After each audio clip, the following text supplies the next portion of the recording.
Hola, buenas tardes. Soy José Ramón Gutiérrez, psiquiatra con dedicación especial a la infancia, niñez y adolescencia. Y vamos a dar comienzo a una especie de charla con todos ustedes para hablar sobre algunos aspectos de la psiquiatría. El primero que vamos a tratar sería el de analizar un poco cuáles serían los factores desencadenantes de la ansiedad. La ansiedad es un concepto que se utiliza con mucha frecuencia y que un poco habría que definir. Cuando nosotros, el ser humano, se enfrenta a un peligro y esa sensación de miedo, de peligro o de riesgo inminente es lo que se llama normalmente miedo. Y eso no tendría ningún problema, es un mecanismo que utilizamos para defendernos, para avisarnos de que algo va mal o puede ir mal, y entonces el organismo responde de una manera adecuada en relación con el peligro que eso representa. No se responde igual ante un ratón que ante una serpiente de cascabel. Cuando ese peligro no es muy alto, pero la respuesta nuestra es muy intensa, es cuando nosotros llamamos y decimos que tenemos fobia, que sería como un miedo excesivo a un objeto al cual no deberíamos tener tanta sensación de miedo, tanta sensación de peligro inminente. El miedo sería normal, la fobia sería un miedo muy muy intenso a un objeto particular o a una situación en particular. Fobia a los espacios abiertos, fobia a los espacios cerrados o a determinados objetos, ¿vale? Existen una infinidad de nombres que definen cada una de las fobias que tenemos nosotros a cada uno de los objetos o de las situaciones, desde las agujas, los cuchillos, las alturas. Cuando esa situación de fobia aparece, con esa sensación de miedo muy intenso, aparece sin que haya un objeto que la desencadene, es cuando nosotros llamamos ansiedad, que sería la sensación de peligro inminente sin que haya ese peligro. ¿Vale? Esa sería un poco la definición adecuada, es decir, sensación de peligro inminente sin que haya un objeto que realmente sea peligroso.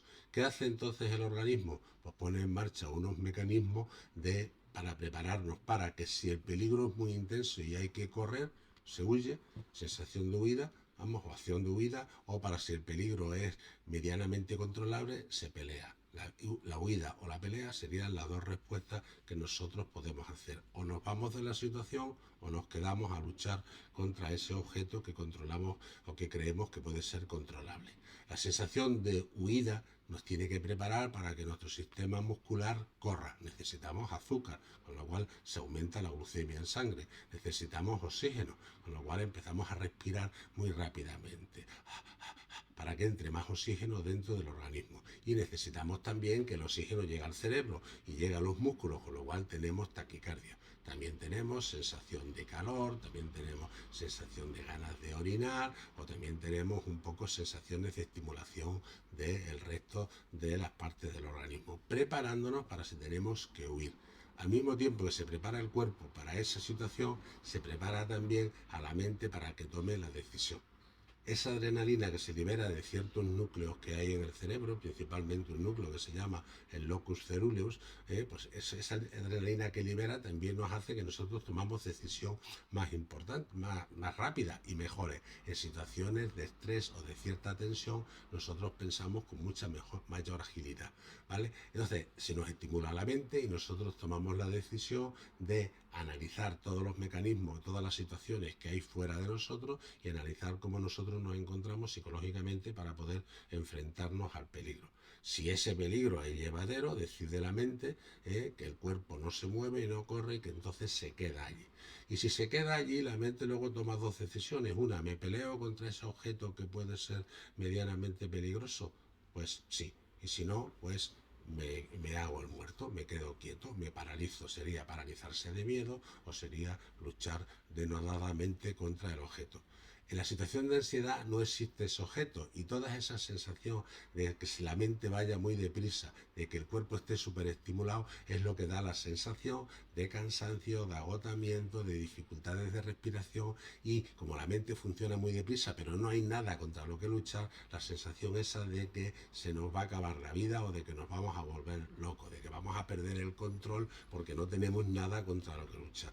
¿Cuáles serían factores desencadenantes? Pues todos aquellos que alteren esa parte del cerebro que regula la liberación de adrenalina, o todos aquellos que alteren la parte de la mente que evalúa si esa situación es peligrosa o no.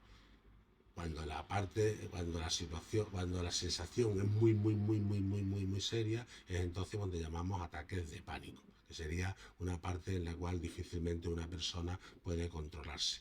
Y decimos que es un trastorno, un estado de ansiedad, una crisis de ansiedad, cuando es un poco menos intenso y puede un poco controlarlo. Algunos autores hablan de crisis de angustia, que sería un poco como la manifestación somática. La angustia se refiere más al cuerpo y la ansiedad se refiere más a la mente, pero son términos que se pueden utilizar indistintamente.